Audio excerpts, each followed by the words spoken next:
जी लैल साहब सत श्री अकाल जी।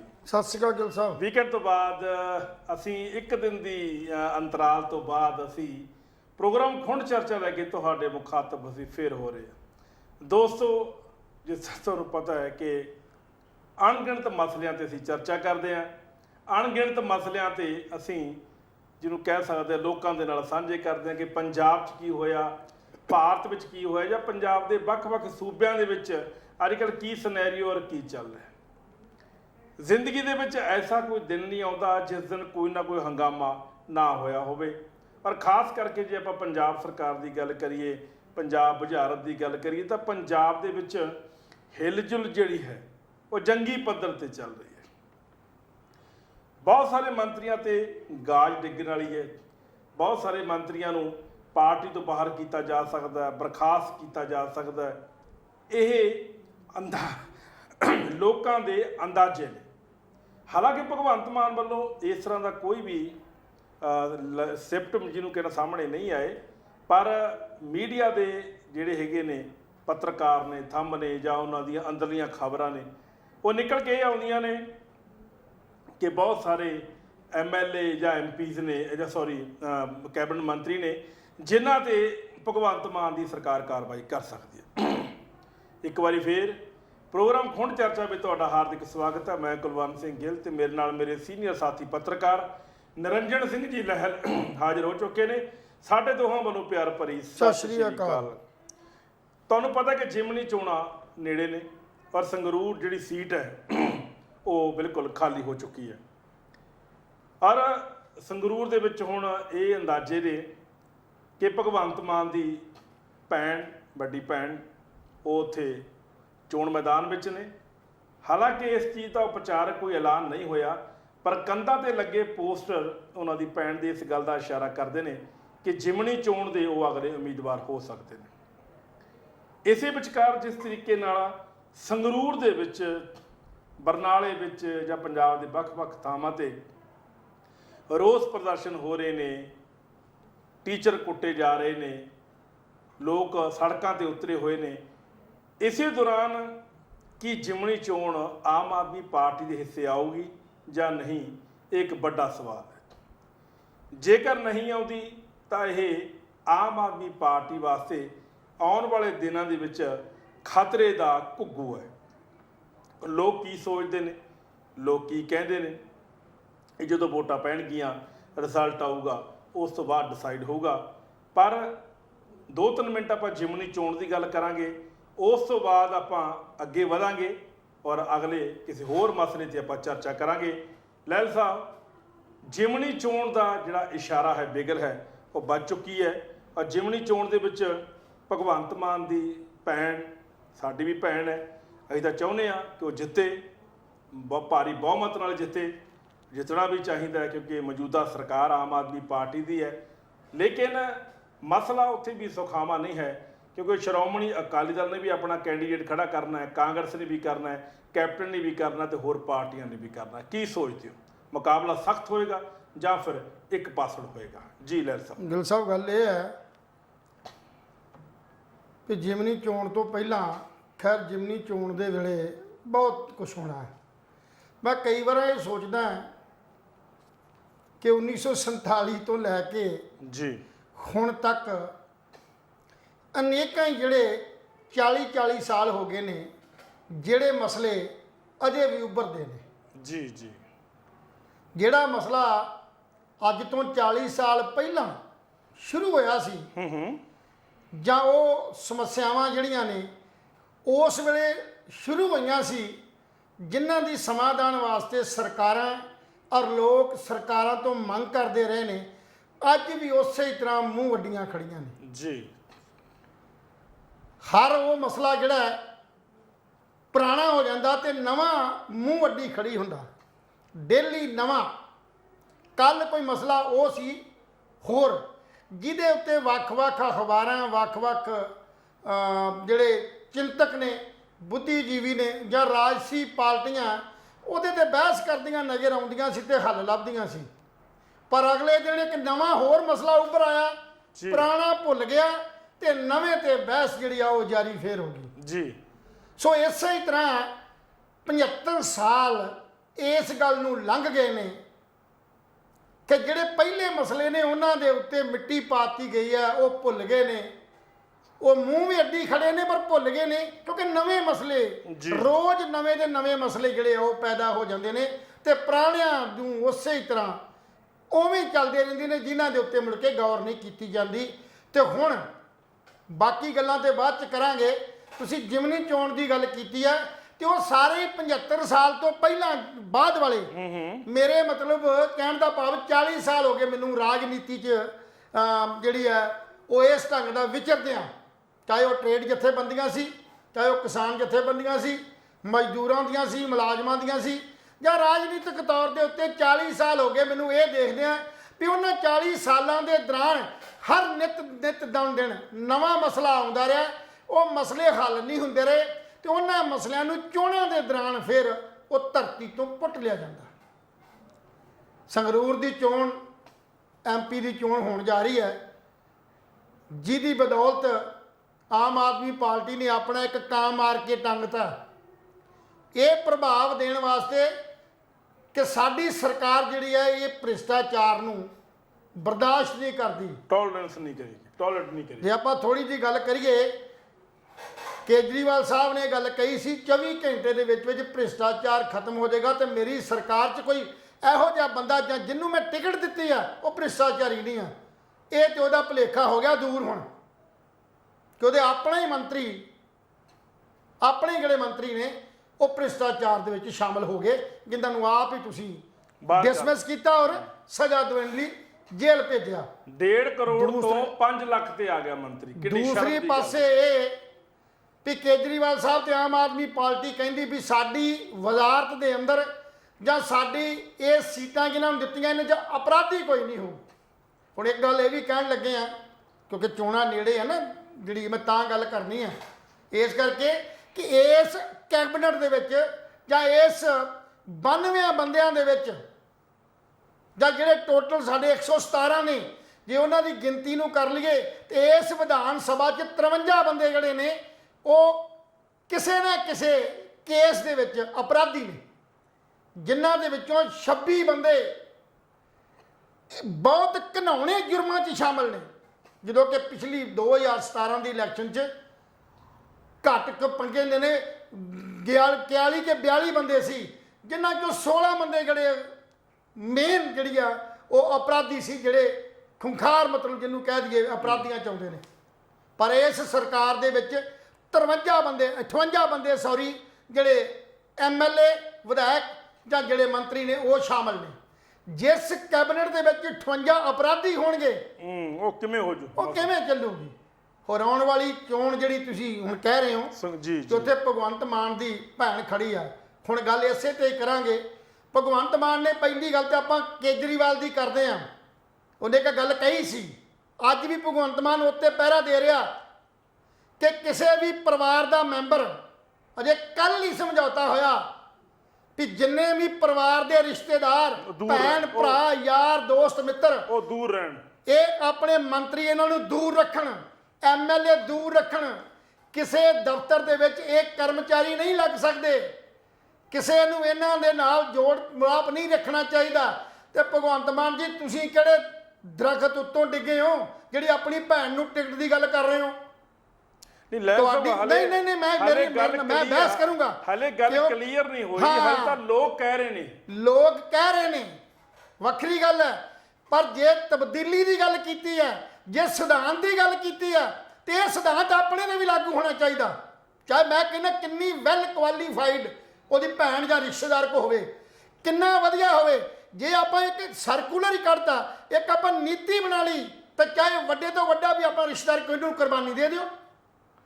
ਕੱਲ ਤੱਕ ਹੋ ਸਕਦਾ ਹੈ ਚਰਨਜੀਤ ਚੰਨੀ ਦਾ ਭਰਾ ਇੱਕ ਡਾਕਟਰ SMO ਸੀ, ਵੈਲ ਕੁਆਇਲਡ ਫਸਟ ਕਲਾਸ ਅਫਸਰ ਜੀ, ਕਲਾਸ 1 ਅਫਸਰ, ਜਿਹਦੀਆਂ ਸੇਵਾਵਾਂ ਚਰਨਜੀਤ ਚੰਨੀ ਨਾਲੋਂ ਵੱਖੀਆਂ ਡਾਕਟਰ ਦੇ ਤੌਰ ਦੇ ਉੱਤੇ ਸੀ, ਜਾਂ ਹੋਰ ਵੀ ਕਈ ਜਿਹੜੇ ਮਤਲਬ ਮੰਤਰੀਆਂ ਦੇ ਰਿਸ਼ਤੇਦਾਰ ਸੀ ਜਿਹੜੇ ਵੈਲ ਕੁਆਲੀਫਾਈਡ ਸੀ, ਚੰਗੇ ਸੀ। ਜਦੋਂ ਉਸ ਵੇਲੇ ਆਪਾਂ ਟਿਕਟਾਂ ਦੇਣ ਦੀ ਗੱਲ ਕੀਤੀ ਸੀ ਤਾਂ ਆਮ ਆਦਮੀ ਪਾਰਟੀ ਵਿਰੋਧੀ ਸੀ ਵੀ ਭਰਾ ਭਤੀਜਾਵਾਦ ਹੈ। ਭਰਾ ਭਤੀਜਾਵਾਦ ਕਹਿੰਦੇ ਕਿਹਨੂੰ, ਉਹਦੀ ਡੈਫੀਨੇਸ਼ਨ ਕੀ ਹੈ? ਉਹਦੀ ਡੈਫੀਨੇਸ਼ਨ ਇਹੀ ਹੈ ਵੀ ਅਸੀਂ ਆਪਣੇ ਉਹਨਾਂ ਰਿਸ਼ਤੇਦਾਰਾਂ ਭੈਣ ਭਰਾਵਾਂ ਨੂੰ ਲਾਂਭੇ ਇਸ ਕਰਕੇ ਰੱਖੀਏ ਕਿ ਉਹ ਰਾਜ ਸੱਤਾ ਦਾ ਜਿਹੜਾ ਫਾਇਦਾ ਉਹ ਗਲਤ ਤਰੀਕੇ ਨਾਲ ਨਾ ਉਠਾ ਸਕਣ। ਵੈਸੇ ਤਾਂ ਹਰ ਬੰਦੇ ਨੂੰ ਅਧਿਕਾਰ ਹੈ ਇਲੈਕਸ਼ਨ ਲੜਨ ਦਾ, ਹਰ ਬੰਦੇ ਨੂੰ ਅਧਿਕਾਰ ਹੈ ਆਪਣੀ ਗੱਲ ਕਹਿਣ ਦਾ, ਹਰ ਬੰਦੇ ਦਾ ਤਰੀਕਾ ਅਲੱਗ-ਅਲੱਗ ਹੋ ਸਕਦਾ ਆਮ ਆਦਮੀ ਪਾਰਟੀ ਨਾਲੋਂ ਵਧੀਆ ਜਿਹੜੀ ਉਹਦੀ ਭੈਣ ਆਪਰੇਟ ਕਰ ਸਕਦੀ ਹੋਵੇ। ਪਰ ਸਵਾਲ ਇਸ ਗੱਲ ਦਾ ਨਹੀਂ, ਸਵਾਲ ਇਸ ਗੱਲ ਦਾ ਵੀ ਆਪਾਂ ਆਪਣਿਆਂ ਨੂੰ ਕਿਉਂ ਦੇਣੀ ਸੀ, ਜਦੋਂ ਕਿ ਆਮ ਆਦਮੀ ਪਾਰਟੀ ਦੇ ਅੰਦਰ ਬਹੁਤ ਵੱਡਾ ਆਪਣੀ ਆਈਡੀਓਲੋਜੀ ਤੋਂ ਮੁੱਕਰ ਜਾਣਾ ਇਹ ਗੱਲ ਹੈ। ਹੁਣ ਉਹਦੀ ਅਗਲੀ ਇਲੈਕਸ਼ਨ ਦੇ ਅੰਦਰ ਵੱਖ-ਵੱਖ ਰਾਜਸੀ ਪਾਰਟੀਆਂ ਦੇ ਆਗੂ ਜਿਹੜੇ ਨੇ ਉਹ ਆਉਣਗੇ, ਕਿਉਂਕਿ ਕੁਝ ਨੇ ਮੰਥਨ ਕਰ ਲਿਆ।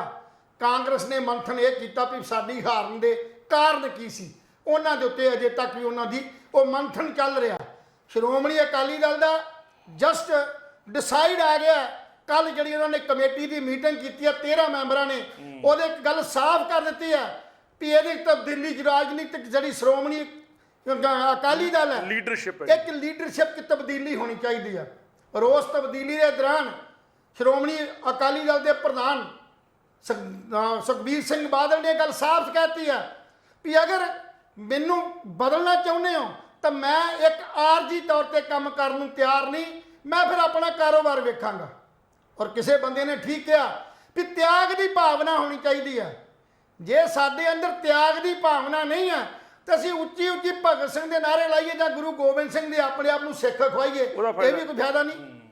ਸੋ ਕਹਿਣ ਦਾ ਮੇਰਾ ਭਾਵ ਉਧਰੋਂ ਆਮ ਆਦਮੀ ਪਾਰਟੀ, ਉਧਰੋਂ ਕਾਂਗਰਸ, ਅਕਾਲੀ ਦਲ ਜਾਂ ਬਾਕੀ ਨਾਲ ਭਾਜਪਾ ਦੇ ਨਾਲ ਸਮਝੌਤਾ ਕਰ ਰਹੇ ਕੁਝ ਗਰੁੱਪ ਵੀ ਆਪੋ ਆਪਣੀ ਸੀਟਾਂ ਵਾਸਤੇ ਆਪਣੀ ਨੋਮੀਨੇਸ਼ਨ ਕਰਨਗੇ, ਪਰ ਉਹਦੇ ਅੰਦਰ ਉਹਨਾਂ ਨੇ ਹੁਣ ਫੇਰ ਜਿਹੜੇ ਮਸਲੇ 40 ਸਾਲ ਦੀ ਮੈਂ ਗੱਲ ਕਰਦਾ ਇਹ ਫੇਰ ਉੱਭਰਨਗੇ, ਫਿਰ ਉਹਨਾਂ ਦਾ ਮੁਲਾਂਕਣ ਹੋਏਗਾ, ਫਿਰ ਵਾਦ ਵਿਵਾਦ ਸ਼ੁਰੂ ਹੋਏਗਾ।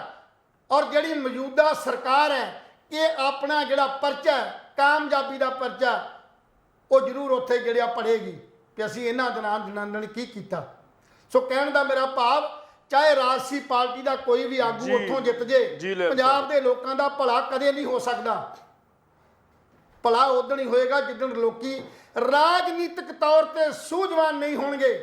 ਅੱਜ ਵੀ ਲੋਕ ਜਿਹੜੇ ਨੇ ਅਜੇ ਇੰਨੇ ਰਾਜਨੀਤਿਕ ਤੌਰ ਤੇ ਸੂਝਵਾਨ ਨਹੀਂ ਆ। ਔਰ ਨਾਲ ਨਾਲ ਜੇ ਸਾਡੀ ਕੈਬਨਿਟ ਜਿਹੜੀ ਅਸੀਂ ਚੁਣ ਕੇ ਭੇਜਦੇ ਹਾਂ, ਇੱਕ ਲਾਸਟ ਗੱਲ ਹੈ, ਜਿਹੜੇ ਅਸੀਂ ਕੈਬਨਿਟ ਚੁਣ ਕੇ ਭੇਜਦੇ ਹਾਂ, ਵਿਧਾਨ ਸਭਾ 'ਚ ਭੇਜਦੇ ਹਾਂ, ਜੇ ਉਹ ਵਿਧਾਨ ਸਭਾ ਦੇ ਬੰਦੇ ਰਾਜਨੀਤਿਕ ਤੌਰ ਤੇ ਵੀ ਸਿਆਣੇ ਹੁੰਦੇ, ਪਬਲਿਕ ਦੀ ਗੱਲ ਛੱਡੋ, ਉਹ ਸਿਰਫ ਤੇ ਸਿਰਫ ਲੋਕ ਜਿਹੜੇ ਸਾਡੇ ਨੇ ਉਹ ਦੋ ਗੱਲਾਂ ਤੇ ਜੁੜੇ ਹੋਏ ਨੇ, ਇੱਕ ਛੋਟੇ ਲਾਲਚ ਤੇ ਇੱਕ ਨਿੱਜੀ ਕਾਰਜ ਤੇ, ਵੀ ਮੈਂ ਉਸ ਬੰਦੇ ਨੂੰ ਚੁਣਨਾ ਜਿਹੜਾ ਮੇਰੀ ਬਦਲੀ ਕਰਾ ਦੇ ਜਾਂ ਜਿਹੜਾ ਮੇਰਾ ਆਹ ਮਸਲਾ ਹੱਲ ਕਰਾ ਦੇ ਜਾਂ ਆਹ ਕਰਾ ਦੇ ਜਾਂ ਵੱਧ ਤੋਂ ਵੱਧ ਮੁਫਤ ਦੀਆਂ ਸਕੀਮਾਂ ਅਨਾਉਂਸ ਕਰ ਦੇ। ਇਹ ਰਾਜਨੀਤਿਕ ਸੋਚ ਸਾਡੇ ਲੋਕਾਂ ਦੀ ਹੈ।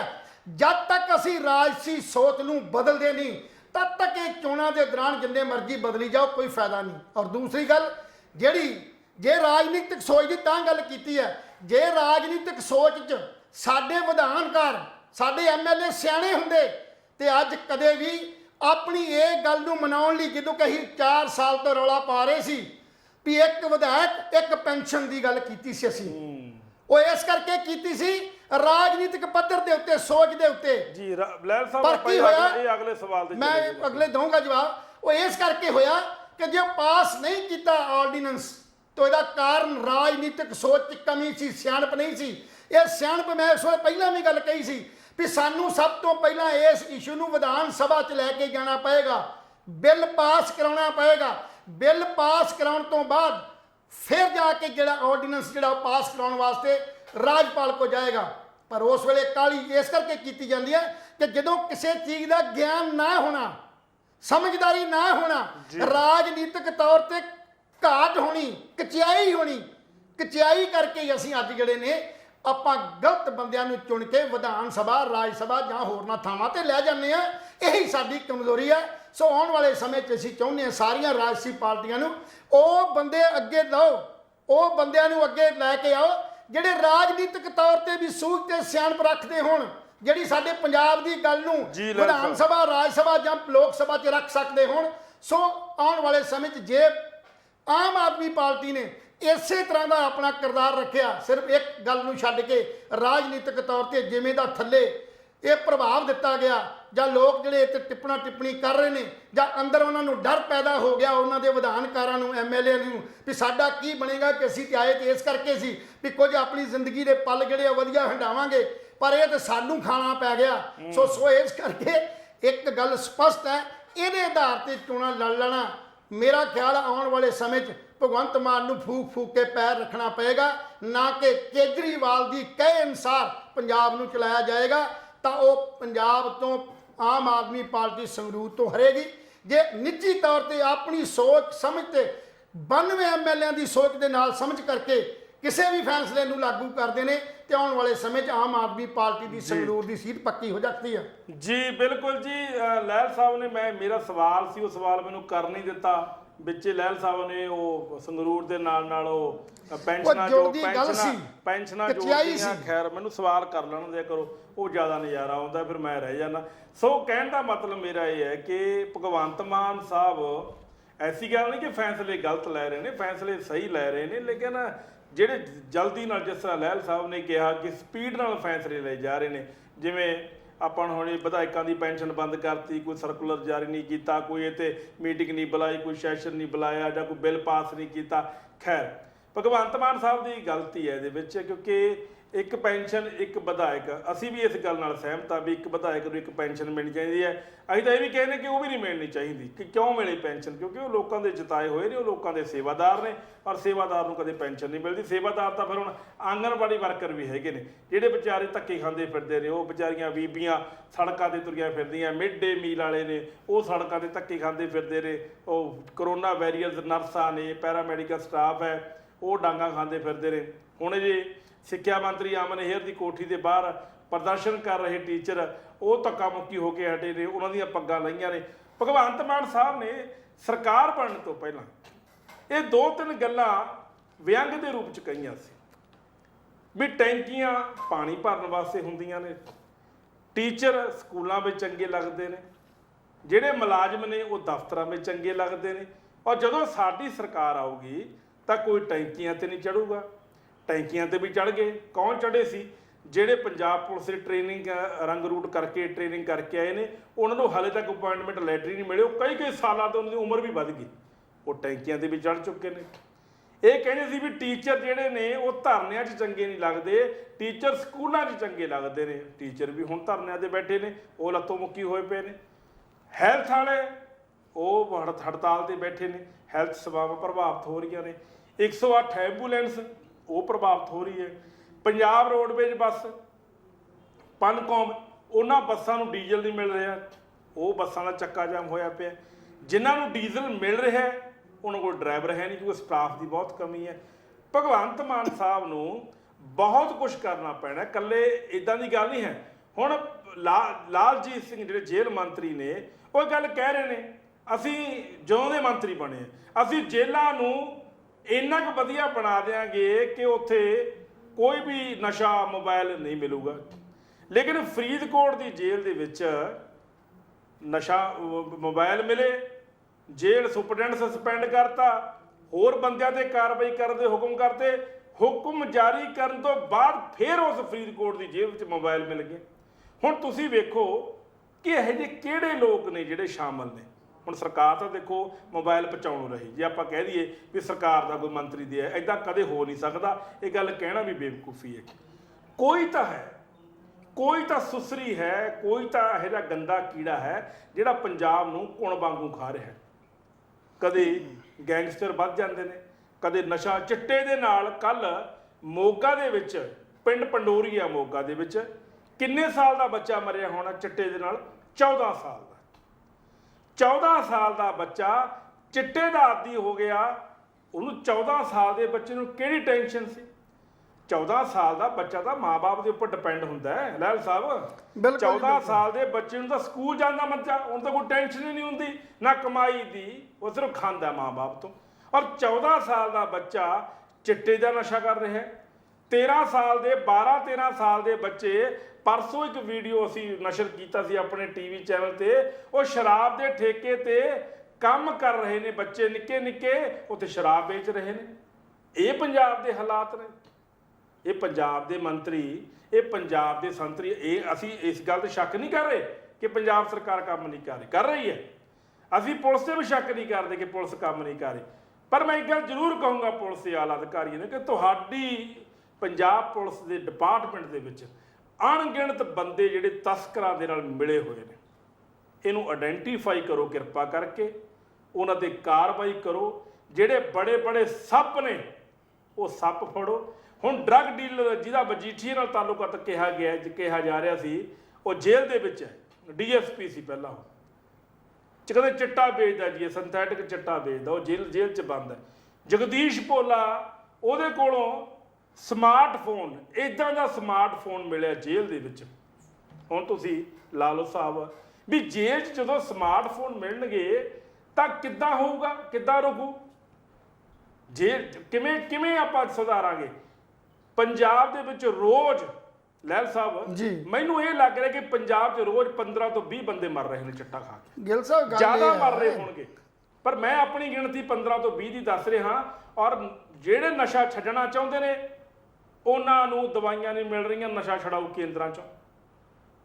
ਕੀ ਕਰੋਗੇ ਤੁਸੀਂ? ਗੱਲਾਂ ਵੱਡੀਆਂ ਕਰਦੇ ਹੋ, ਪਰ ਸੁਧਾਰ ਜਿਹੜਾ ਹੈ, ਮੈਂ ਇਹ ਨਹੀਂ ਕਹਿੰਦਾ ਕਿ ਤੁਹਾਨੂੰ 2 ਮਹੀਨੇ ਹੋਏ ਨੇ ਸੁਧਾਰ ਤੁਸੀਂ ਹੁਣੇ ਕਰ ਦਿਓ, ਲੇਕਿਨ ਯਾਰ ਤੁਸੀਂ 92 ਬੰਦੇ ਹੋ, 92 ਔਰ ਦਿੱਲੀ ਦੇ ਵੀ ਰਲਾ ਲਏ ਤੁਸੀਂ। ਹੁਣ ਤਾਂ ਕੇਜਰੀਵਾਲ ਵੀ ਤੁਹਾਡੇ ਵਾਸਤੇ ਕੰਮ ਕਰਦਾ ਹੈ ਕਿ ਉਹਨਾਂ ਦੇ IAS PCS ਵੀ ਤੁਹਾਡੇ ਵਾਸਤੇ ਕੰਮ ਕਰਦੇ ਨੇ। ਹੁਣ ਤਾਂ ਨਸ਼ਾ ਖਤਮ ਕਰ ਦਿਓ। ਉਹ ਇਹਨਾਂ ਵਾਸਤੇ ਕੰਮ ਨਹੀਂ ਕਰਦੇ ਜੀ, ਉਹ ਸਿਰਫ ਆਪਣੇ ਲਈ ਕੰਮ ਕਰਦੇ ਨੇ ਜੀ। ਉਹ ਕਿਤੇ ਨਾ ਕਿਤੇ ਇਸ ਸਿਸਟਮ ਨੂੰ ਚਲਾਉਣ ਲਈ ਉਹ ਨਜ਼ਰ ਰੱਖੀ ਫਿਰਦੇ ਨੇ। ਇਹੀ ਆਪਾਂ ਨੂੰ ਭੁਲੇਖਾ ਵੀ ਖਰੇ ਕੇਜਰੀਵਾਲ ਸਾਹਿਬ ਜਾਂ ਉਹਦੀ ਜਿਹੜੀ ਇੱਥੇ ਟੀਮ ਆਈ ਹੈ ਉਹ ਸਾਡੀ ਮਦਦ ਵਾਸਤੇ ਆਈ। ਉਹ ਸਾਡੀ ਮਦਦ ਨਹੀਂ ਆਈ, ਉਹ ਤੇ ਆਪਣੇ ਆਪ ਨੂੰ ਬਚਾਉਣ ਲਈ ਆਈ ਆ ਵੀ ਕਿਸੇ ਨਾ ਕਿਸੇ ਤਰੀਕੇ ਨਾਲ ਪੰਜਾਬ ਨੂੰ ਹਥਿਆ ਲਈਏ, ਪੰਜਾਬ 'ਚ ਆਪਣੇ ਰਾਜ ਲਾਗੂ ਕਰ ਲਈਏ। ਤੇ ਕੱਲ ਦੀ ਗੱਲ, ਛੋਟੀ ਗੱਲ ਕਰਦਾ, ਸਕੂਲਾਂ ਦੀ ਗੱਲ ਜਦੋਂ ਆਈ ਤੇ ਉਹ ਦਿੱਲੀ ਦੇ ਮਾਡਲ ਦੇ ਸਕੂਲਾਂ ਦੀ ਗੱਲ ਚੱਲੀ ਸੀ। ਪਰ ਸਾਡੇ ਜਦੋਂ ਸਾਡੇ ਬੱਚਿਆਂ ਦਾ ਉਹ ਟੈਸਟ ਹੋਇਆ ਨਾ 5ਵੀਂ ਤੋਂ ਲੈ ਕੇ 10ਵੀਂ ਤੱਕ ਦਾ, ਤੇ ਸਾਡੇ ਬੱਚੇ ਟੌਪ ਕੀਤੇ ਨੇ। ਤੇ ਦਿੱਲੀ ਦੇ ਬੱਚੇ ਜਿਨ੍ਹਾਂ ਨੂੰ ਦਿੱਲੀ ਨੂੰ ਮਾਡਲ ਬਣਾਈ ਫਿਰਦੇ ਨੇ ਉਹ ਹਾਰ ਗਏ ਨੇ, ਉਹ ਘੱਟ ਨੰਬਰ ਨੇ, ਔਰ ਉਹ ਆਪਣਾ ਟੈਸਟ ਵੀ ਪੂਰਾ ਨਹੀਂ ਕਰ ਸਕੇ। ਸੋ ਇਹ ਸਾਡੀ ਸਰਕਾਰ ਦੇ, ਆਮ ਆਦਮੀ ਪਾਰਟੀ ਸਰਕਾਰ ਦੇ ਉਹ ਸੁਪਨਿਆਂ ਤੇ ਪਾਣੀ ਹੈ। ਪਰ ਸਾਡੀ ਪੰਜਾਬ ਦੇ ਜਿਹੜੇ ਬੱਚੇ ਫਿਰ ਵੀ ਟਿਚਕੂ ਕਰਦੇ ਸਕੂਲ, ਟੱਠੇ ਸਕੂਲ, ਮਾੜਾ ਪ੍ਰਬੰਧ ਹੋਣ ਦੇ ਨਾਤੇ ਵੀ ਅਜੇ ਵੀ ਸਾਖਰਤਾ ਤੋਂ ਉੱਪਰ ਚਲੇ ਗਏ, ਉਹ ਟੈਸਟ ਕੰਪਲੀਟ ਕਰਕੇ ਚਲੇ ਗਏ। ਸੋ ਮੇਰਾ ਕਹਿਣ ਦਾ ਭਾਵ ਇਹ ਹੈ ਕਿ ਸਰਕਾਰਾਂ, ਕਿ ਇਹ ਗੱਲ ਨਹੀਂ ਕਹਿਣੀ ਵੀ ਸਰਕਾਰਾਂ ਦੀ ਇਨਵੋਲਵਮੈਂਟ ਨਹੀਂ ਹੈ। ਹਰ ਥਾਂ ਦੇ ਉੱਤੇ ਸਰਕਾਰ ਜਿਹੜੀ ਆ ਜ਼ਿੰਮੇਵਾਰ ਹੈ, ਕਿਉਂਕਿ ਇਹ ਜ਼ਿੰਮੇਵਾਰੀ ਸਰਕਾਰ ਨੇ ਖੁਦ ਲਈ ਸੀ। ਜਿਸ ਵੇਲੇ 2022 ਦੀਆਂ ਇਲੈਕਸ਼ਨਾਂ ਚੱਲ ਰਹੀਆਂ ਸੀ ਤੇ ਲੋਕਾਂ ਨੂੰ ਆਪਣੇ ਵਾਅਦਿਆਂ ਤੇ ਲਾਰਿਆਂ ਤੇ ਸਮਝਦੇ ਅਨੁਸਾਰ ਇਹ ਗੱਲ ਕਹੀ ਗਈ ਸੀ ਵੀ ਅਸੀਂ ਇਹ ਵੀ ਕੁਝ ਕਰਕੇ ਵਿਖਾਵਾਂਗੇ, ਅਸੀਂ ਇਹ ਵੀ ਕੁਝ ਕਰਕੇ ਵਿਖਾਵਾਂਗੇ। ਹੁਣ ਜੇ ਕੇਜਰੀਵਾਲ ਸਾਹਿਬ ਦੀ ਗੱਲ ਕਰੀਏ ਤੇ ਕੇਰਲਾ ਜਾ ਕੇ ਕੇਜਰੀਵਾਲ ਸਾਹਿਬ ਇਹ ਕਹਿੰਦਾ, ਝੂਠ ਦੀ ਪੰਡ ਜਿਹੜੀ ਖੋਲ੍ਹਣੀ ਹੁੰਦੀ ਹੈ ਨਾ, ਉਹ ਇਹ ਗੱਲ ਕਹਿੰਦਾ ਵੀ ਦਿੱਲੀ ਦੇ ਅੰਦਰ ਕੋਈ ਵੀ ਜਨਰੇਟਰ ਜਾਂ ਕੋਈ ਵੀ ਜਿਹੜਾ ਇਨਵਰਟਰ ਦੀ ਦੁਕਾਨਾਂ ਬੰਦ ਹੋ ਚੁੱਕੀਆਂ। ਉੱਥੇ ਸਾਰੀ ਦਿੱਲੀ 'ਚ ਤੁਹਾਨੂੰ ਇਨਵਰਟਰ ਦੀ ਕੋਈ ਦੁਕਾਨ ਨਜ਼ਰ ਨਹੀਂ ਆਏਗੀ ਵੇਚਦੇ ਦੀ। ਕਿੱਡਾ ਵੱਡਾ ਝੂਠ ਹੈ। ਕੋਈ ਜਨਰੇਟਰ ਬਣਾਉਣ ਵਾਲੀ ਕੰਪਨੀ ਜਾਂ ਜਨਰੇਟਰ ਵਿਕਦਾ ਨਜ਼ਰ ਨਹੀਂ ਆਏਗਾ, ਕਿਉਂਕਿ 24 ਘੰਟੇ ਬਿਜਲੀ ਉੱਥੇ ਆਉਂਦੀ ਆ। ਇਹ ਝੂਠ ਮਾਰ ਕੇ ਉਸ ਝੂਠ ਨੂੰ ਵੈਰੀਫਾਈ ਕਰਨ ਵਾਸਤੇ ਇੱਕ ਪੱਤਰਕਾਰ ਉਸ ਮਾਰਕੀਟ 'ਚ ਜਾਂਦਾ। ਮਾਰਕੀਟ 'ਚ ਦਿੱਲੀ 'ਚ ਜਾ ਕੇ ਕੱਲੇ ਦੁਕਾਨਦਾਰ ਨੂੰ, ਜਿਹੜੇ ਬੰਦੇ ਇਨਵਰਟਰ ਵੇਚਦੇ ਸੀ ਜਾਂ ਜਨਰੇਟਰ ਬਣਾਉਂਦੇ ਜਾਂ ਵੇਚਦੇ ਸੀ, ਉਹਨਾਂ ਨਾਲ ਗੱਲ ਕਰਦਾ ਵੀ ਅੱਜ ਕੇਜਰੀਵਾਲ ਸਾਹਿਬ ਆ ਗੱਲ ਕਹਿ ਰਹੇ ਆ ਕਿ ਇਹ ਸੱਚ ਹੈ, ਤੁਹਾਡੀ ਦੁਕਾਨ ਬੰਦ ਹੋਈ ਕਿਉਂ ਨਹੀਂ ਅੱਜ ਤੱਕ। ਉਹ ਹੱਸ ਕੇ ਗੱਲਾਂ ਕਰ ਰਹੇ ਨੇ। ਉਹ ਕਹਿੰਦੇ ਜੇ ਇਹ ਕੁਝ ਹੁੰਦਾ ਤਾਂ ਅਸੀਂ ਤਾਂ ਭੁੱਖੇ ਮਰ ਜਾਂਦੇ। ਅਸੀਂ ਜਨਰੇਟਰ ਵੇਚ ਰਹੇ ਹਾਂ, ਬਣਾ ਰਹੇ ਹਾਂ, ਇਨਵਰਟਰ ਵੇਚ ਰਹੇ ਹਾਂ, ਕਿਉਂਕਿ ਸਾਡਾ ਸਿਸਟਮ ਜਿਹੜਾ ਇਹ ਟੈਲੀਵਿਜ਼ਨਾਂ ਦੇ ਵਿੱਚ ਹੀ ਵਧੀਆ ਹੈ। ਜ਼ਮੀਨੀ ਪੱਧਰ ਦੇ ਉੱਤੇ ਬਿਜਲੀ ਜਾਂਦੀ ਵੀ ਹੈ, ਲੋਕ ਖਰੀਦਦੇ ਵੀ ਨੇ। ਐਡਾ ਝੂਠ ਹਿਮਾਚਲ 'ਚ ਬੋਲਣਾ ਕਿ ਅਸੀਂ 24 ਘੰਟੇ ਤੁਸੀਂ ਜਾ ਕੇ ਵੇਖੋ, ਚੰਡੀਗੜ੍ਹ ਜਾਂ ਪੰਜਾਬ 'ਚ ਜਾਓ, ਜਿਹੜੀ ਰੈਲੀ ਦੇ ਬੋਲ ਉਹਦੇ ਮੈਂ ਉਹ ਬੋਲ ਲੱਗਾ, ਪਿੱਛੇ ਪੰਜਾਬ ਜਾਓ, ਤੁਹਾਨੂੰ ਇੱਕ ਵੀ ਬੰਦਾ ਰਿਸ਼ਵਤਖੋਰ ਨਜ਼ਰ ਨਹੀਂ ਆਏਗਾ। ਭ੍ਰਿਸ਼ਟਾਚਾਰ 24 ਘੰਟੇ 'ਚ ਭਗਵੰਤ ਮਾਨ ਨੇ ਖਤਮ ਕਰ ਦਿੱਤਾ। ਤੇ ਅੱਜ ਕਿਹੜੇ ਮੂੰਹ ਨਾਲ ਆਪਾਂ ਕਹਿ ਰਹੇ ਵੀ ਸਾਡਾ ਮੰਤਰੀ ਜਿਹੜਾ ਉਹ ਕਰਪਟ ਹੈ ਔਰ ਉਹਨੂੰ ਫੜ ਲਿਆ? ਇੱਕ ਬੜਾ ਵੱਡਾ ਸਕੈਂਡਲ ਹੈ, ਸਵਾਲ ਹੈ ਇਸ ਫਿਜ਼ਾ 'ਚ। ਰਾਜਨੀਤਿਕ ਪਾਰਟੀਆਂ ਜੇ ਕੋਈ ਕਿਸੇ ਤੇ ਤਣਕ ਕੱਸਦੀਆਂ ਤੇ ਕਿਤੇ ਨਾ ਕਿਤੇ ਕੋਈ ਨੁਕਸ ਤਾਂ ਹੋਏਗਾ। ਜੇ ਅੱਜ ਤੱਕ ਨਸ਼ਾ ਨਹੀਂ ਬੰਦ ਹੋ ਰਿਹਾ, ਔਰ ਅੱਜ ਗੁਜਰਾਤ ਦੀ ਜਿਹੜੀ ਮੁਦਰਾ ਬੰਦਰਗਾਹ ਹੈ ਉਹਦੇ ਉੱਤੇ 500 ਕਰੋੜ ਦੀ ਜਿਹੜੀ ਹੈਰੋਇਨ ਫੜੀ ਗਈ ਹੈ। ਤਸਕਰ ਜਿਹੜੇ ਨੇ ਕਿਤੇ ਨਾ ਕਿਤੇ ਆਪਣੀ ਰਾਹ ਚੇਂਜ ਕਰ ਲੈਂਦੇ ਨੇ ਔਰ ਉਹਨਾਂ ਦੇ ਥਰੂ ਜਿੱਥੇ ਕਮਜ਼ੋਰ ਕੜੀ ਹੈ ਉੱਥੋਂ ਆਪਣੀ ਸਪਲਾਈ ਜਿਹੜੀ ਅੰਦਰ ਸ਼ੁਰੂ ਕਰ ਦਿੰਦੇ ਨੇ। ਤੇ ਕਮਜ਼ੋਰ ਕੜੀ ਕਿਹੜੀ ਸਰਕਾਰ ਕੋਲੇ ਆ। ਜੇ ਪੰਜਾਬ ਦੇ ਅੰਦਰ ਇਹ ਸਭ ਕੁਝ ਵਾਪਰ ਰਿਹਾ ਤੇ ਅਸੀਂ ਸਰਕਾਰ ਨੂੰ ਹੀ ਜ਼ਿੰਮੇਵਾਰ ਠਹਿਰਾਵਾਂਗੇ, ਕਿਸੇ ਆਮ ਬੰਦੇ ਨੂੰ ਥੋੜ੍ਹਾ ਠਹਿਰਾ ਲਾਂਗੇ। ਜਿਹੜਾ ਬੰਦਾ ਲੇਬਰ ਹੈ, ਕਿਸਾਨ ਹੈ, ਮਜ਼ਦੂਰ ਹੈ, ਉਹਦੇ ਆਪਣੀ ਰੋਟੀ ਕਮਾ ਕੇ ਖਾ ਰਿਹਾ। ਪਹਿਲਾਂ ਸਰਕਾਰਾਂ ਨੇ ਨਸ਼ੇ ਲਾਏ ਨੇ, ਲੋਕਾਂ ਨੂੰ ਆਦਤ ਪਾਈ ਹੈ, ਨਸ਼ਈ ਕੀਤਾ, ਉਹਨਾਂ ਦੇ ਖੂਨ 'ਚ ਇਹ ਸਭ ਕੁਝ ਵਾੜਿਆ ਤੇ ਅੱਜ ਲੋਕ ਜਿਹੜੇ ਨੇ ਉਹਨੂੰ ਤਰਸਦੇ ਨੇ ਤੇ ਭੱਜ ਭੱਜ ਕੇ ਕਿਤੇ ਨਾ ਕਿਤੇ ਰਾਹ ਲੱਭਦੇ ਨੇ ਔਰ ਘਰ ਘਰ ਜਿਹੜੀ ਉਹ ਚੀਜ਼ ਵਿਕਦੀ ਹੈ। ਸੋ ਇਹਦੇ ਤੇ ਕੰਟਰੋਲ ਸਰਕਾਰ ਨੇ ਕਰਨਾ, ਸਰਕਾਰ ਨੇ ਹੁਕਮ ਕਰਨਾ। ਨਲਾਇਕੀ ਸਰਕਾਰ ਦੀ ਹੈ। ਜੀ ਜੀ ਜੀ। ਤੇ ਜੇ ਸਰਕਾਰ ਸਹੀ ਢੰਗ ਦੇ ਨਾਲ ਉਹਨੂੰ ਪੇਸ਼ ਕਰੇ ਤਾਂ ਵਧੀਆ ਗੱਲ ਹੈ। ਤੇ ਜੇ ਐਲਾਨ ਹੀ ਗਲਤ ਕਰ ਦਿਓ, ਉਹ ਗਲਤ ਐਲਾਨ ਜਿਹੜੇ ਨੇ ਉਹਨਾਂ ਕਰਕੇ ਹੀ ਮਾਰ ਖਾਧੀ ਹੈ। ਦੂਸਰੀ ਗੱਲ, ਐਲਾਨਾਂ ਦੀ ਗੱਲ ਮੈਂ ਤਾਂ ਕਰਦਾ ਕਿ ਐਲਾਨ ਆਪਾਂ ਇਹ ਵੀ ਕੀਤਾ ਸੀ ਪੰਚਾਇਤੀ ਜ਼ਮੀਨਾਂ ਹਥਿਆਉਣ ਲਈ, ਵੀ ਜਿਹੜੀਆਂ ਪੰਚਾਇਤੀ ਜ਼ਮੀਨਾਂ ਲੋਕਾਂ ਦੇ ਥੱਲੇ ਸ਼ਾਮਲਾਤ ਜ਼ਮੀਨਾਂ ਧੱਕੇ ਨਾਲ ਲੋਕਾਂ ਨੇ ਵਾਲੀਆਂ ਨੇ, ਉਹਨਾਂ ਨੂੰ ਛਡਾਉਣ ਦਾ ਜਿਹੜਾ ਉਪਰਾਲਾ ਕੀਤਾ ਗਿਆ। ਅਸੀਂ ਉਦੋਂ ਵੀ ਗੱਲ ਕਹੀ ਸੀ ਵੀ ਜੇ ਤੁਸੀਂ ਸ਼ੁਰੂਆਤ ਹੀ ਕਰਨੀ ਸੀ ਤਾਂ ਇਸ ਪਾਸਿਓਂ ਕਰਦੇ ਜਿਹਦੇ ਲਈ ਜਸਟਿਸ ਕੁਲਦੀਪ ਸਿੰਘ ਨੇ ਜੀ ਜੀ ਕਮਿਸ਼ਨ ਨੇ ਗੱਲ ਕਹੀ ਸੀ। ਤੁਸੀਂ ਉੱਥੋਂ ਸ਼ੁਰੂ ਕੀਤੀ, ਜਿਹੜੇ ਲੋਕਾਂ ਨੇ ਬੰਜਰ ਜ਼ਮੀਨਾਂ ਨੂੰ ਵਾਹ ਵਾਹ ਕੇ ਆਪਣੀ ਰੋਟੀ ਦਾ ਰੁਜ਼ਗਾਰ ਪੈਦਾ ਕੀਤਾ। ਅਖੀਰੀ ਹੋਇਆ ਕੀ? ਅੱਗੇ ਚੱਲ ਹਾਈ ਕੋਰਟ ਨੇ ਉੱਤੇ ਬੈਨ ਕਰ ਦਿੱਤਾ। ਹਾਈ ਕੋਰਟ ਨੇ ਰੋਕ ਲਾਤੀ। ਕੀ ਹੋਇਆ, ਕੀ ਖੱਟਿਆ ਆਪਾਂ ਨੇ? ਇਹ ਤਿੰਨ ਮਸਲੇ। ਪਹਿਲਾ ਮਸਲਾ, ਤੁਸੀਂ ਨੌਕਰੀਆਂ ਦੀ ਗੱਲ ਕੀਤੀ ਪੱਕੇ ਹੋਣ ਦੀ, ਸੁਪਰੀਮ ਕੋਰਟ ਨੇ ਰੋਕ ਲਾਤੀ। ਦੂਜਾ ਮਸਲਾ ਆਇਆ ਪੰਜਾਬੀ, ਚੰਡੀਗੜ੍ਹ ਚੋਂ ਸਾਡੇ ਪੰਜਾਬ ਦਾ ਹੱਕ ਖਤਮ ਹੋਇਆ, ਤੁਸੀਂ ਉੱਤੇ ਕੁਝ ਗੱਲ ਨਹੀਂ ਕੀਤੀ, ਉਸੇ ਦਾ ਉਸੇ ਤਰ੍ਹਾਂ ਜਿਹੜਾ ਹੈ ਉਹ ਮਤਾ ਪਾ ਕੇ ਰਹਿਣ ਦਿੱਤਾ, ਅੱਗੇ ਵਧੇ ਨਹੀਂ ਕਿਉਂਕਿ ਸਿਆਸੀ ਸੂਝ ਦੀ ਘਾਟ ਸੀ।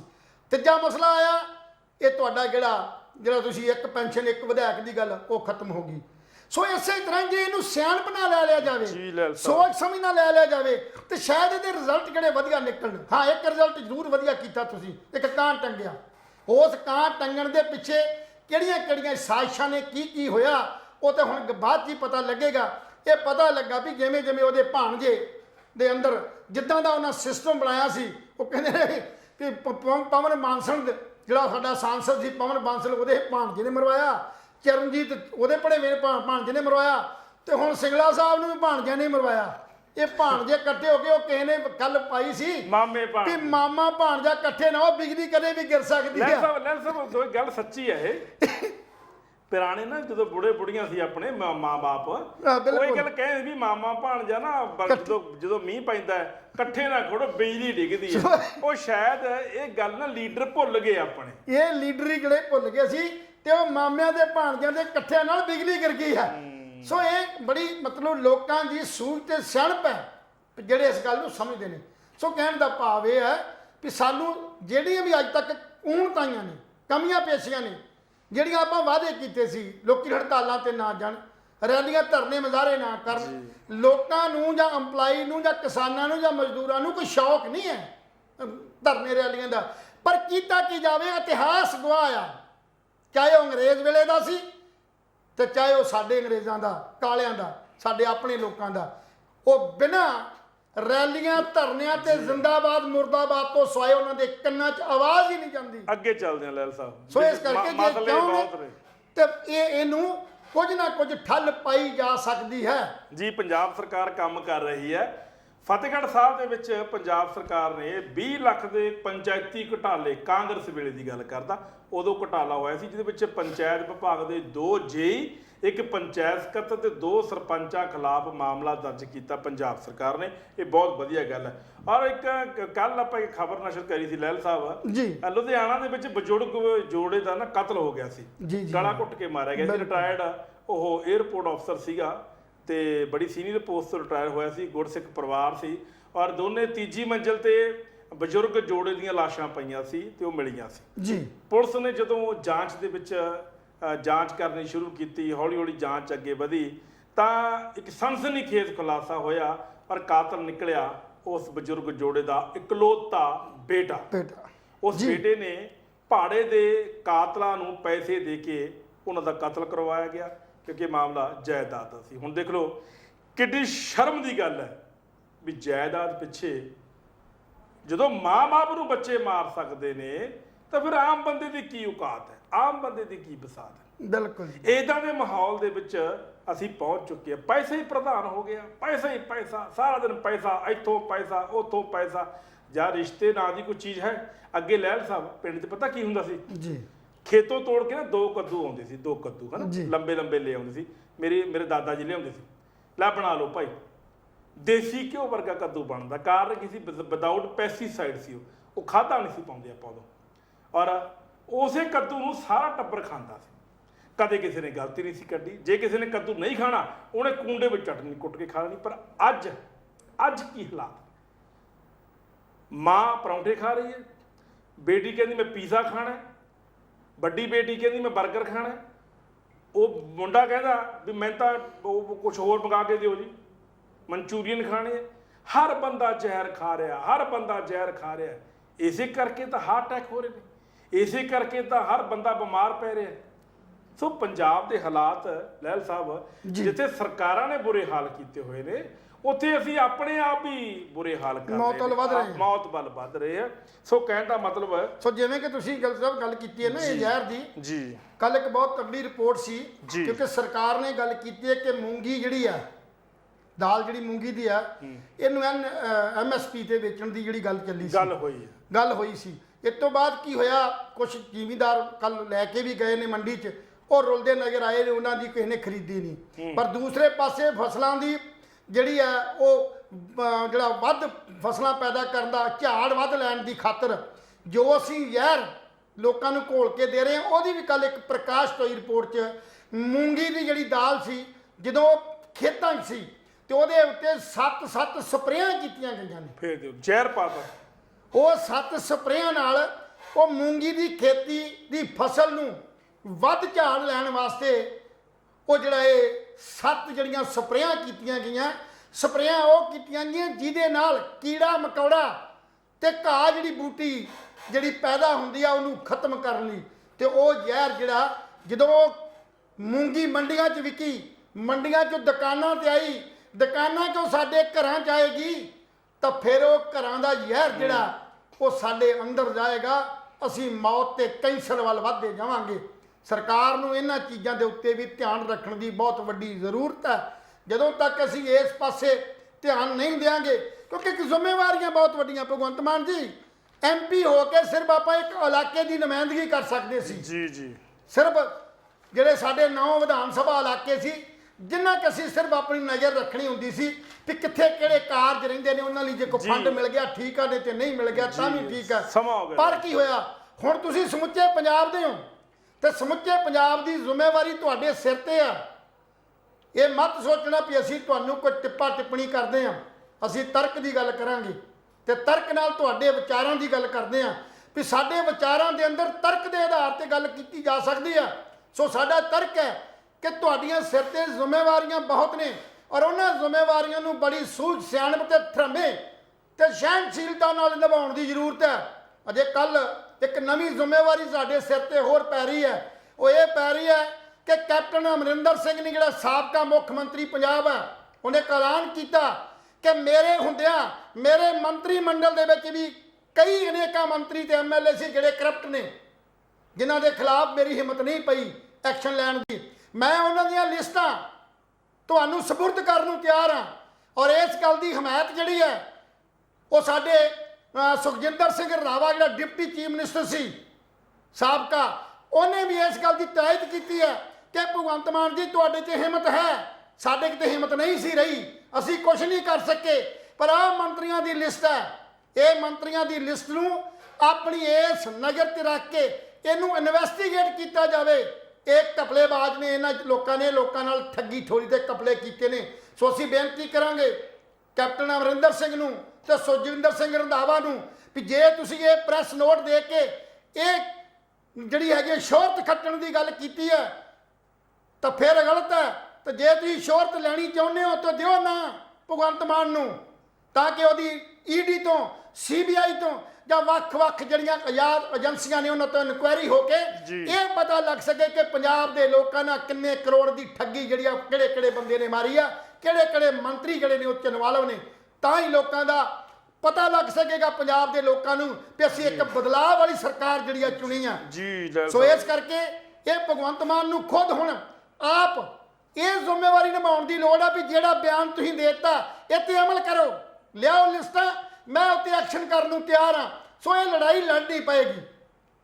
ਇਹ ਜਿਹੜਾ ਕਾਂ ਇੱਕ ਟੰਗਿਆ, ਇਸ ਕਾਂ ਦੇ ਨਾਲ ਅਨੇਕਾਂ ਹੋਰ ਕਾਂ ਟੰਗੇ ਜਾਣਗੇ, ਤਾਂ ਹੀ ਪੰਜਾਬ ਦੇ ਲੋਕ ਜਿਹੜੀ ਇਹ ਰਿਸ਼ਵਤਖੋਰੀ ਤੋਂ, ਸਿਫਾਰਸ਼ ਤੋਂ ਮੂੰਹ ਮੋੜਨਗੇ। ਔਰ ਇਸ ਇਲੈਕਸ਼ਨ ਦੇ ਦੌਰਾਨ ਇਹ ਸਾਰਾ ਕੁਝ ਤੁਹਾਨੂੰ ਪੇਸ਼ ਕਰਨਾ ਪਏਗਾ, ਤਾਂ ਹੀ ਤੁਸੀਂ ਆਪਣਾ ਪ੍ਰਦਰਸ਼ਨ ਜਿਹੜਾ ਆਉਣ ਵਾਲੀ ਲੋਕ ਸਭਾ ਦੀ ਜਿਹੜੀ ਜਿਮਨੀ ਚੋਣ ਹੈ ਸੰਗਰੂਰ ਦੀ, ਤਾਂ ਲੜ ਸਕੋਗੇ। ਜੀ ਲੈਲ ਸਾਹਿਬ, ਬਿਲਕੁਲ ਜੀ ਦੋਸਤੋ, ਇਹ ਸਾਡਾ ਪੋਲੀਟੀਕਲ ਮਸਲਾ ਸੀ। ਅੱਜ ਅਸੀਂ ਇੱਕ ਹੋਰ ਗੰਭੀਰ ਮਸਲੇ ਤੇ 2-3 ਮਿੰਟ ਲਾਵਾਂਗੇ, ਇਸ ਤੋਂ ਵੱਧ ਨਹੀਂ ਲਾਵਾਂਗੇ, ਕੋਈ ਸਮਾਂ ਇਜਾਜ਼ਤ ਨਹੀਂ ਦੇ ਰਿਹਾ। ਇਸ਼ਾਰਾ ਹੋ ਚੁੱਕਿਆ ਕਿ ਇਸ ਪ੍ਰੋਗਰਾਮ ਨੂੰ ਖਤਮ ਕੀਤਾ ਜਾਵੇ। ਸੁਪਰੀਮ ਕੋਰਟ ਨੇ ਸੈਕਸ ਵਰਕਰਾਂ ਦਾ, ਜਿਹੜੇ ਕਿ ਦੇਹ ਵਪਾਰ ਦਾ ਧੰਦਾ ਕਰਦੀਆਂ ਨੇ ਔਰਤਾਂ, ਉਹਨਾਂ ਵਾਸਤੇ ਇੱਕ ਅਹਿਮ ਐਲਾਨ ਕੀਤਾ ਹੈ ਕਿ ਹੁਣ ਦੇਹ ਵਪਾਰ ਕਰਦੀਆਂ ਔਰਤਾਂ, ਚਾਹੇ ਉਹ ਹੋਟਲ ਦੇ ਵਿੱਚ ਸੈਕਸ ਕਰ ਰਹੀਆਂ ਨੇ ਜਾਂ ਫਿਰ ਕਿਸੇ ਹੋਰ ਜਗ੍ਹਾ ਤੇ ਜਨਤਕ ਥਾਂ ਤੇ, ਜਿੱਥੇ ਜਨਤਕ ਥਾਂ ਨਹੀਂ, ਜਿੱਥੇ ਮਤਲਬ ਬੰਦ ਹੋਟਲ, ਕਮਰਾ ਜਾਂ ਉਹਨਾਂ ਦਾ ਕੋਈ ਕੇਂਦਰ ਬਣਿਆ ਹੋਇਆ, ਉੱਥੇ ਉਹ ਸੈਕਸ ਕਰ ਰਹੀਆਂ ਨੇ, ਬੇਸ਼ਰਤ ਇਹ ਹੈ ਕਿ ਉਹ ਬਾਲਗ ਹੋਣ, ਨਾਬਾਲਗ ਨਾ ਹੋਵੇ। ਇਹ ਗੈਰ ਕਾਨੂੰਨੀ ਨਹੀਂ ਹੈ। ਸੁਪਰੀਮ ਕੋਰਟ ਨੇ ਅੱਜ ਐਲਾਨ ਕਰਤਾ, ਸਾਫ਼ ਕਰਤਾ।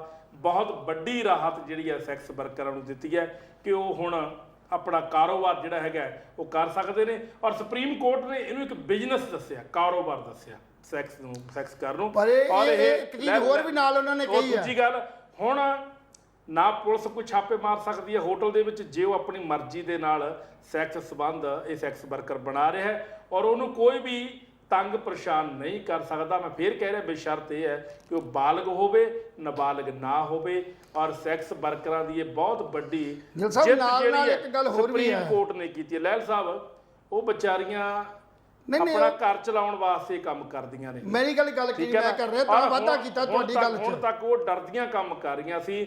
ਕਦੇ ਉਹਨੂੰ ਪੁਲਿਸ ਵਾਲਾ ਘੇਰਦਾ ਸੀ, ਕਦੇ ਉਹਨੂੰ ਫੋਟੋਆਂ ਖਿਚਾਉਂਦੇ ਸੀ ਉਹਦੀਆਂ, ਸੈਕਸ ਐਕਟ ਦਾ ਪਰਦਾਫਾਸ਼, ਦੇਹ ਵਪਾਰ ਦੇ ਧੰਦੇ ਦਾ ਪਰਦਾਫਾਸ਼, ਉਹਨੂੰ ਜਲੀਲ ਕੀਤਾ ਜਾਂਦਾ ਸੀ, ਉਹਨੂੰ ਥਾਣਿਆਂ 'ਚ, ਕੋਰਟ ਕਚਹਿਰੀਆਂ ਵਿੱਚ ਜੇਲ੍ਹਾਂ ਭਰੀਆਂ ਜਾਂਦੀਆਂ ਸੀ। ਪਰ ਸੁਪਰੀਮ ਕੋਰਟ ਨੇ ਸਾਫ਼ ਕਰਤਾ ਕਿ ਸੈਕਸ ਅਗਰ ਕੋਈ ਨਾਬਾਲਗ ਕੋਈ ਔਰਤ ਲੜਕੀ ਕਰਦੀ ਹੈ, ਉਹ ਗੈਰ ਕਾਨੂੰਨੀ ਨਹੀਂ ਹੈ, ਉਹ ਆਪਣੀ ਮਰਜ਼ੀ ਨਾਲ ਕਰ ਰਹੀ ਹੈ। ਪਰ ਕੋਈ ਵੀ ਪੁਲਿਸ ਅਧਿਕਾਰੀ ਜਾਂ ਹੋਰ ਕੋਈ ਡਿਪਾਰਟਮੈਂਟ ਉਹਨੂੰ ਤੰਗ ਪਰੇਸ਼ਾਨ ਨਹੀਂ ਕਰ ਸਕਦਾ। ਜੀ ਸਾਹਿਬ, ਨਾਲ ਇਹ ਵੀ ਕਿਹਾ ਉਹਨਾਂ ਨੇ ਵੀ ਜਿਹੜਾ ਵੀ ਗਰੋਹ, ਜਿਹੜਾ ਅੱਡਾ, ਉਹ ਗੈਰ ਕਾਨੂੰਨੀ ਆ।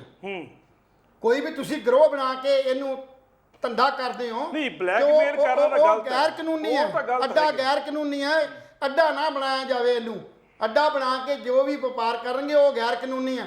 ਪਰ ਨਾਲ ਨਾਲ ਅਸੀਂ ਭਾਰਤ ਦੇ ਲੋਕਾਂ ਨੂੰ, ਪੰਜਾਬ ਦੇ ਲੋਕਾਂ ਨੂੰ ਤੇ ਸਾਰੇ ਸੰਸਾਰ ਦੇ ਲੋਕਾਂ ਨੂੰ ਕਹਿੰਦੇ ਵੀ ਇਹੋ ਜਿਹੇ ਧੰਦੇ 'ਚ ਨਾ ਹੀ ਪਿਆ ਜਾਵੇ ਤਾਂ ਬੈਟਰ ਹੈ, ਕਿਉਂਕਿ ਬੜਾ ਔਖਾ ਇਹ ਜਿਹੜਾ ਸਰੀਰ ਸਾਨੂੰ ਮਿਲਿਆ। ਗੁਰੂਆਂ ਪੀਰਾਂ ਨੇ, ਗੁਰੂ ਨਾਨਕ ਸੱਚੇ ਪਾਤਸ਼ਾਹ ਨੇ ਵੀ ਔਰਤ ਨੂੰ ਤਾਂ ਬਹੁਤ ਵੱਡਾ ਸਤਿਕਾਰ ਦਿੱਤਾ। ਸੋ ਜਨਨੀ ਕਿਹਾ, ਜਿੰਨੀਆਂ ਵੀ ਭਗਤ ਜਾਂ ਜਿੰਨੇ ਗੁਰੂ ਪੀਰ ਪੈਗੰਬਰ ਹੋਏ ਨੇ, ਇਹ ਔਰਤ ਦੇ ਪੇਟ 'ਚ ਹੋਏ ਨੇ।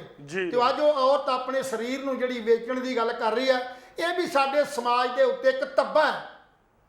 ਇਹ ਕਿਉਂ ਵੇਚ ਰਹੀਆਂ ਨੇ?